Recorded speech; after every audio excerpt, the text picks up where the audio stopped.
5분 뚝딱 철학. 오늘은 미국의 과학 철학자 헨슨의 이론에 대해서 보겠습니다. 헨슨은 젊었을 때는 트럼펫 연주자 생활도 했고요. 그리고 2차 세계대전이 발발하자 비행기 조종사도 했어요. 그리고 나중에는 예일대의 철학과 교수로 재직하신 아주 재밌는 이력을 가지신 분인데요. 헨슨의 이론을 설명하기 위해서 그림을 먼저 한 장 보죠. 자, 이게 뭘 그린 것 같나요? 오리인가요? 토끼인가요? 예, 보는 방향에 따라 달라져요. 이쪽 방향으로 보고 있다고 보면 토끼고요. 저쪽 방향으로 보고 있다고 보면 오리죠. 어느 방향을 보고 있느냐에 따라서 오리도 되고 토끼도 돼요. 그래서 이것을 오리 토끼 그림이라고 해요. 자연현상을 관찰할 때도 마찬가지 일이 벌어지는데요. 창조론자들은 어떤 자연현상을 보고 봐라 이거는 창조론의 증거 아니냐라고 주장을 하기도 하고, 진화론자들은 같은 현상을 보면서 야 이게 진화론의 증거가 아니냐라고 주장을 하기도 해요. 하물며 정치현상, 사회현상은 더 하겠죠. 북미 정상회담을 가지고 어떤 사람들은 통일로 가는 초석이라고 생각을 하고요. 어떤 사람들은 북한한테 아직도 속고 있다라고 주장하는 사람들도 있어요. 보는 방향에 따라 달라진다는 얘기예요. 헨슨의 주장은 뭐냐면 과학자들도 마찬가지라는 거예요. 우리는 과학적 방법론을 객관적인 방법론이라고 생각하죠. 그런데 그렇지 않다라는 거예요. 자, 과학은 어떤 과정을 거치죠? 자연현상을 관찰해서 가설을 만들죠. 그리고 가설을 검증하기 위해서 실험을 해요. 그리고 가설이 검증되면 그것으로 이론을 만들죠. 그런데 헨슨의 주장은 관찰과 실험의 과정에서 자신이 입증하고 싶어하는 이론이 개입을 한다는 거예요. 다시 말해서 관찰과 실험의 결과는 관찰자의 배경 지식에 따라서 왜곡될 수 있다는 거예요. 왜 그런 일이 벌어지냐면 우리가 관찰하는 거는 외부 대상 세계 그 자체가 아니죠. 외부 대상 세계에서 들어온 감각을 나의 브레인이 해석한 이미지예요.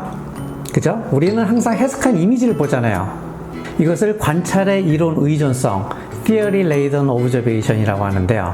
그래서 헨슨은 본다는 것은 안구 운동 이상의 행위다 이렇게 말을 하기도 했어요. 조금 더 과장해서 말하면 인간은 자기가 보고 싶은 것만 본다는 거예요. 그리고 과학자들도 예외가 아니라는 거예요. 여기서 한 발 더 나가서 자신의 이론에 반하는 관측 결과를 거부하는 경우도 있어요. 17세기 사람들은 달이 완벽한 구라고 생각을 했는데요. 하나의 흠집도 없다라고 생각을 했어요. 그런데 갈릴레오가 만원경을 제작해서 달을 관측해 보니까 거기 막 분화구가 많은 거야. 그러니까 사람들은 믿질 않았어요. 갈릴레오의 만원경을 보려 하지도 않았어요. 아인슈타인의 상대성 이론을 검증하기 위해서 에딩턴은 천체 사진을 많이 찍었는데요. 일식 때. 이때 상대성 이론의 입증에 도움이 안 되는 관측 결과를 일부러 누락시켰다는 그런 의혹도 있었어요. 그것이 사실인지 아닌지 확실치는 않으나 과학계에서도 그런 일이 일어날 수 있다는 거예요. 심지어 관측 결과를 우리도 모르게 왜곡하는 경우가 있어요. 짧은 영상을 하나 보시죠.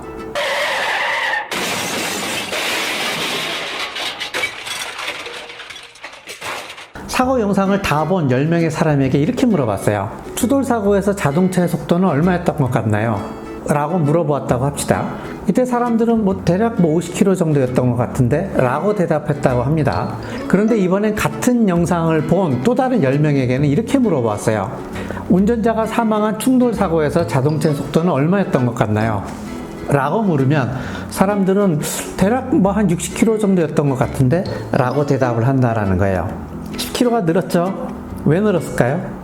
운전자가 죽었다는 정보를 안 관찰자들은 자신이 본 영상에서의 자동차 속도가 더 빨랐던 것으로 기억을 왜곡한다라는 거예요.